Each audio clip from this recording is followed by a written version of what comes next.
Mamadou Mouhamed Ndiaye. jërë ngeen jëf borom mbambule waral coow lu bari li ci réew mi fan yi di Idrissa Seck moom la l'Observateur xëyee ubbil yéenekaay bi la am keroog ci conseil économique social ak environnemental di juróom-ñetti membre yu nekk ci bureau bi bokk ci APR taxawoon bloqué doxalinu kër ga li ci l'Observateur jànge moo di crise bu am ca kaw a kaw mi ngi ñuy jàngati lit institution yi ci réew mi ak ni ci politique bi ne lëj la am ca conseil économique social ak environnemental Soleil national ni mu ko tudde moo di ay ñol-ñol yu am ci biir majorité bi fukki membre ak ñaari nekk ci bureau ba juróom-ñetti ci ñoom ñoo fipp woon defa front ba bloqué woon doxinu kër ga ke jiite kër ga di Idrissa Seck Soleil national nee nañu wax na ne saisir na njiit réew mi Macky Sall ci li xew ca conseil économique social ak environnemental Walf Quotidien bind na ak rébellion di ak fippu am na ca conseil économique social ak environnemental bés bi la journée ko fa jiite di Idrissa Seck moo perte contrôle bi yëf yaa ngi koy bëgg a rëcc juróom-ñetti conseil yu bokk ci parti Macky Sall bi di parti APR ñoo bloqué réunion bi ñu convoqué woon ka convoqué woon réunion ba di président bu conseil économique social ak environnemental di Idrissa Seck Le Quotidien mi ngi ñuy xibaar ne ca Macky Sall fa la dem ngir di fa jàmbet li xew Moussa Sarr borom parti bii di parel ci xët mu njëkk journal lay fa mu fay wax ne moom gëmul ni Idrissa Seck gëm na li muy wax li mu ne candidat lay doon ci présidentielle 2024 yi dafa yaakaar ne Idrissa Seck dafay caaxaan rek ndax bu fekkee ne li mu wax lu mu gëm la bu boobaa nako leer na xaarul la tey day sonal boppam rek waaye du ko jural njariñ ci élection yi direct news nañu waa Parti démocratique Sénégal ñoo ko ci defal bu ko neex moom Idrissa Seck ndax def na sortem waxal fa Abdoulaye Wade wax yu rëy te fort te ba léegi amul kenn ko bokk ci Parti démocratique Sénégal ku ñu dégg mu génn tontu ko dañu ko soofantal carrément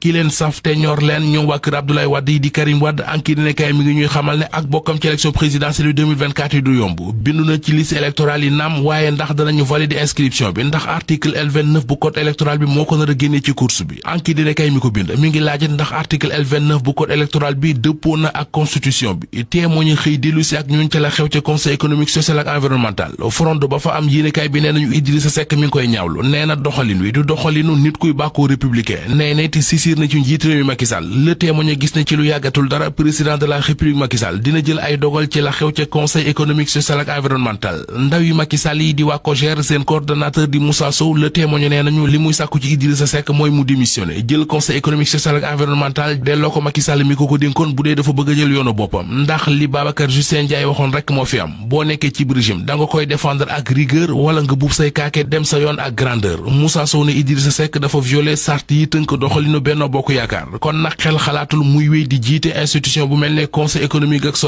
social bi ak journal Tribune mi xëy bind ci xët mu njëkk ne borom kër yi ñoo ngi jëm ci korité gu naratal ci ñoom njëg yu seere ci marché bi ak yenn commerçant yu saay-saay ñoo nar a yàq feetu korité bi lii quotidien nañu du loole rek ne bu weesoo njëg yi ni ñu seere ci marché bi korité gi ak fi mu tombeel weer wi deewul dundul looleet bokk na ci li nar a gasaxal korité gi Sud Quotidien mu xëy gàddu legatam dugg ci marché bi di ñu wax jaba bi ak ni mu tëddee ci jamonoy korité gi mi ngi tàmbalee ci ñaw yi xew ak piis yi ñu xewal ci korité ren gi ginaar yi mu dee poulet de chair yi ci marché bi te gisuñu ku leen waxaale soble seek pombiteer bi ñu munta tegi gat ba ci suukar su mokk seek ni mu jafee ci réew mi ba mel fi ne taw bu góor lépp ngi ci yéenekaay bi groupe topp ka ak wànne ne tuuti seen kaa jeexagul l'Observateur mi ci xëy bind mi ngi ñuy xamal ne Umu Xayri ak compagnie démb lañ leen defeere woon tribunal waaye jotuñu giseek àttekat bi dañ leen a def retour parquet tey jii ci la ñuy xëy delluwaat tribunal ñaari administrateur de groupe ak ñetti partenaire de cas l'Observateur ne nañu ñoom la ñu defeere woon démb fanweeri plainte ak ñeent mi ngi tege ci seen kaw Coro Diouf ñu naan ko Coro Maxu Mandela di journal ci Walf TV bi ci bokk l'Observateur ne nañu ñoo ngi koy wutal ab liberté provisoire libération nañu moom xale bu jigéen bi di Coro Mandela dafa biir jamono ji démb ca tribunal ba jot na fa crise